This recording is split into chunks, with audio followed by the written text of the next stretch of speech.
One of the most tiresome slogans we hear these days from the noisy left is about divisiveness. It's about how those of us with more traditional conservative views are causing division within the Jewish world by insisting on airing them. Of course, Israel features heavily in this contest of ideas.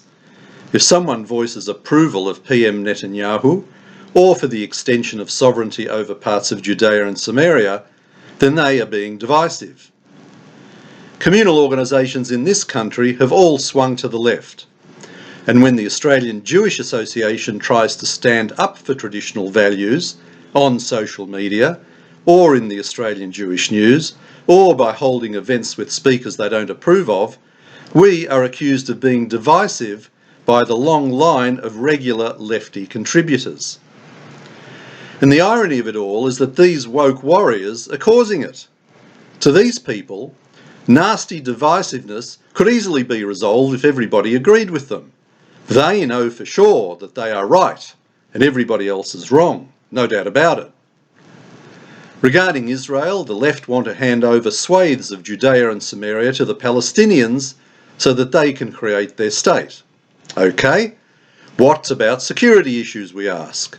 What about the Palestinians' long-stated commitment to destroy the state of Israel? Well, that's okay, these dreamers say, because the Palestinians won't hate us Jews so much if only we are nicer to them. Oh, really? The problem is that this has been tried, tested, and shown not to work. Look at Gaza. But it is always the traditional conservative right that is being divisive. The same applies to all the other so-called hot issues at the moment: climate emergency, white privilege, refugees, Trump, and so on. If anyone dares to question what is really going on in order to get to the truth, we are being divisive and deserve nothing more than to be shut down or at least censored. So much for the left's mantra of inclusiveness. So what's it all about? Simple: power and control of the conversation.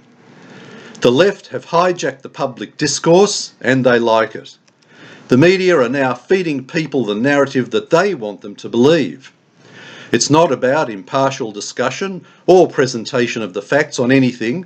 The left are actually at war with anybody that disagrees with them. The Australian Jewish Association has a policy of calling out hypocrisy and anti-Semitism wherever and whenever it surfaces. We call out Islamic anti-Semitism with regrettable regularity. We have called out the anti-Semitism of the Greens, the anti-Semitism of the Black Lives Matter movement, and we have called out the duplicitous, dishonest and thieving, corruption-riddled Palestinian Authority. And equally, we congratulate those who support Israel in the Jewish world, like President Trump, PM Scott Morrison, Treasurer Josh Frydenberg, along with several other less prominent world leaders and Australian politicians. These days, organisations like the AJA and people like us are simply not allowed to have a different view on anything, and if we do, we have to be cancelled.